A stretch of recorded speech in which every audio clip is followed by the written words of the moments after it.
E aí, hoje neste conteúdo nós vamos falar sobre o Osho e Krishnamurti. Será que eles tinham, o transtorno de despersonalização barra desrealização? É evidente que em suas obras, em seus livros, eles diziam que tinham um observador que observava a mente. Principalmente o Krishnamurti, com aquela ideia de que os pensamentos eles são como coisas a serem observadas. E você é este observador que observa os pensamentos. Mas aí que está a questão, Se você está observando o pensamento, isso que você está observando esse meio, é um pensamento. Isso é muito óbvio. Mas aqui que eu quero explicar a linha de raciocínio é o seguinte. Então, tudo que você tenta explicar através das palavras, através dos gestos, tudo leva a você pensar, tudo leva a você raciocinar. Então, de certa forma, o observador é a coisa observada. O observador, que é o pensamento, ele é um pensamento. E o Osho? O Osho, ele dizia, que você deve também criar uma certa distância e você ser um observador. Que você deve praticar a meditação ativa, que você deve permanecer esse observador atento às adversidades, do mundo por 24 horas. Mas eu lhe digo, cara, que isso é um transtorno de despersonalização barra desrealização. Por quê? Porque você começa a ter a sensação de separação. E a prática Mindfulness, que ajuda você a destruir de uma vez por todas esse transtorno da sua vida, não se baseia em você mentalmente criar uma distância, mas se baseia em você focar sua atenção, por exemplo, na respiração. Quando você foca a sua atenção na respiração, você não está criando uma distância de nada, você está percebendo o mundo da forma como ele é. E focar na respiração é somente um exemplo. É muito óbvio que você não vai ficar 24 horas do seu dia a dia focado na respiração. E quando você estiver comendo alguma coisa, comendo alguma comida, então você deve focar a sua atenção na comida. Da mesma forma que você se concentra na respiração, traga a sua consciência, o seu foco para a comida. Por exemplo, agora mesmo está vindo um cachorro aqui latindo. Eu devo focar a minha atenção nesse som, ao mesmo tempo que eu estou aqui conversando contigo. E você deve também fazer a mesma coisa. Focar a sua atenção no som, não somente do cachorro, é muito óbvio, mas na minha voz, no que eu estou lhe dizendo aqui. Se tiver algum vento, focar também. Fazendo isso, você não cria uma verdade absoluta do que eu digo. Você apenas se concentra. E você se concentrando, você vai ver verdade no que eu estou lhe dizendo. As pessoas elas se enganam facilmente, por pseudos gurus, pseudos sábios. É porque elas focam mais no conteúdo, nas palavras. Elas tentam, de certa forma, raciocinar mentalmente o que as pessoas estão dizendo para elas. E 99% das pessoas são assim, Elas tentam sempre querer mais ser inteligentes, querer aprender muita coisa ao mesmo tempo. Não que seja errado, mas quando você tenta sempre acelerar sua mente nesse nível, sempre buscando informações, sempre, sei lá, cara. Tipo, uma overdose de conteúdo, de informações, de conhecimento, você deixa de experienciar o momento presente.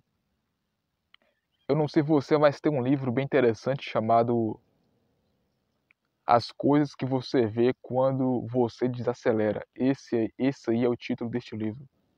Eu não cheguei a ler, acho que não por completo, mas é bem interessante essa frase. As coisas que você vê quando você desacelera. Deve ser um livro aí focado em mindfulness, né? Em prestar atenção ao momento presente. E é de fato, cara, quando você presta atenção no que está acontecendo, em qualquer lugar, por exemplo, você está em uma lagoa, em um parque, e você apenas senta em algum lugar e fica observando as coisas, né? Você percebe uma certa paz, uma certa plenitude, não pelo fato somente de você estar em uma lagoa, mas pelo fato também de você se permitir observar. E eu acho que esse é o erro que o Krishnamurti e o Osho cometeram. Eles tentaram observar propriamente, mas a mente é pensamento e você não tem como observar pensamento, porque esse que está observando o pensamento é um pensamento, tá me entendendo? É um assunto bem complexo, mas eu acredito que as pessoas que estão assistindo este vídeo aqui, na grande maioria, são pessoas que já têm, né, um certo entendimento sobre isso. E se você está passando por DPDR, saiba que é só você focar no agora, no momento presente. É só você trazer a sua consciência para o que está acontecendo sem julgamento. Eu acredito que o principal obstáculo, né, obstáculo para a iluminação, para você de fato viver em estado de mindfulness, de êxtase. Eu acho que essa é a pronúncia certa, sei lá. O maior obstáculo é esse transtorno, é essa DPDR, que eu acho que o Osho e o Krishnamurti cometeram. Talvez em alguns momentos da sua vida eles estavam, né, iluminados, mas aí eles cometeram diversos erros por causa deste transtorno, despersonalização barra desrealização. Eu acredito também, cara, que quanto mais você fica no mindfulness, quanto mais você fica consciente do que está acontecendo, não somente por uma semana, por um ano, quem sabe, mas uma vida inteira de mindfulness, uma vida inteira de presença, o seu espírito ele fica cada vez mais iluminado, você sente cada vez mais a vida, você é menos influenciado por pessoas, né, de baixa frequência. Imagina aí você, por exemplo, 5 anos de mindfulness,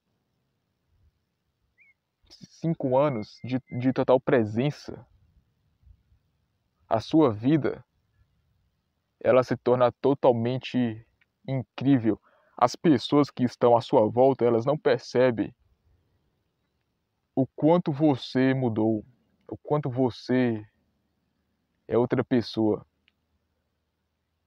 Elas podem, assim, perceber uma coisa diferente.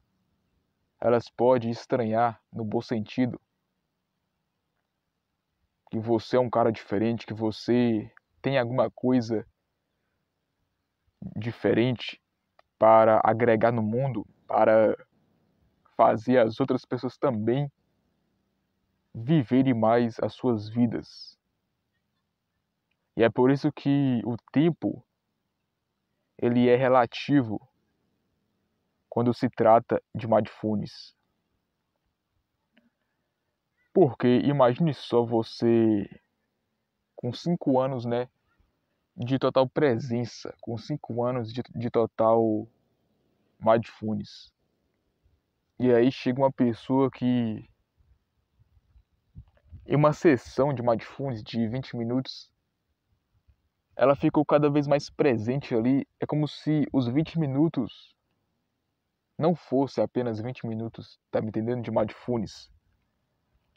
Mas é como se fosse 20 anos. Ou seja, ela evoluiu em 20 anos o que você demorou 5 anos. É por isso, cara, que mindfulness é relativo. Os benefícios da prática são relativos. É claro que existe, né, um método. É claro que existe uma exceção, exceções a regras, né?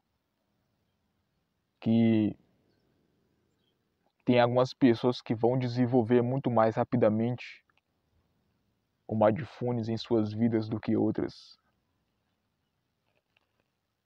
E pessoas que vão destruir de uma vez por todas a DPDR em suas vidas muito mais rapidamente do que outras.